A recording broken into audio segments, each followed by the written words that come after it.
സമസ്ത 100-ാം വാർഷികത്തിന്റെ ഭാഗമായി നവംബർ 1-ന് UAE-യിലെ അബുദാബിയിൽ അന്തർദേശീയ സമ്മേളനവും നവംബർ മധ്യത്തിൽ ന്യൂഡൽഹിയിൽ ദേശീയ സമ്മേളനവും നടത്താൻ കോഴിക്കോട്ട് സമസ്ത കാര്യാലയത്തിൽ ചേർന്ന സമസ്ത കേരള ജംഇയ്യത്തുൽ ഉലമ കേന്ദ്ര മുശാവറ യോഗം തീരുമാനിച്ചു. തുടർന്ന് പ്രധാന നഗരങ്ങളിൽ പ്രചാരണ സമ്മേളനങ്ങൾ നടത്താനും നിശ്ചയിച്ചിട്ടുണ്ട്. ഡിസംബർ 19 മുതൽ 28 വരെ സമസ്ത പ്രസിഡന്റ് സയ്യിദ് മുഹമ്മദ് ജിഫ്രി മുത്തുക്കോയ തങ്ങൾ നയിക്കുന്ന സമസ്ത ശതാബ്ദി സന്ദേശയാത്രയ്ക്കും യോഗം രൂപം നൽകി. 3 സംസ്ഥാനങ്ങളെ ബന്ധിപ്പിച്ച് നടത്തുന്ന സന്ദേശയാത്രയ്ക്ക് ഓരോ ജില്ലയിലും ഒരു സ്വീകരണ കേന്ദ്രം ഒരുക്കും. 28-ന് മംഗലാപുരത്ത് സമാപിക്കും. സമസ്ത മുശാവറ അംഗങ്ങളും പോഷക സംഘടനാ നേതാക്കളും യാത്രയെ അനുഗമിക്കും. സമ്മേളനത്തിന്റെ ഭാഗമായി 10 ദിവസം നീണ്ടു നിൽക്കുന്ന ഗ്ലോബൽ എക്സ്പോയും സംഘടിപ്പിക്കും.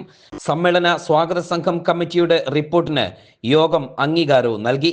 സമസ്ത 100-ാം വാർഷിക പദ്ധതികൾക്കും സമ്മേളന ചെലവുകൾക്കും പ്രത്യേകം ആപ്പ് തയ്യാറാക്കി മൈക്രോ ഫിനാൻസ് സംവിധാനത്തിലൂടെയും മറ്റും ആവശ്യമായ ഫണ്ട് സമാഹരിക്കും. ആപ്പിന്റെ ലോഞ്ചിങ് സെപ്റ്റംബർ 28-ന് പ്രാർത്ഥനാ ദിനത്തിൽ നടത്താനും തീരുമാനിച്ചു. പ്രസിഡന്റ് സയ്യിദ് മുഹമ്മദ് ജിഫ്രി മുത്തുക്കോയ തങ്ങൾ അധ്യക്ഷനായി. സെക്രട്ടറി MT അബ്ദുൽ മുസ്ലിയാർ സ്വാഗതം പറഞ്ഞു.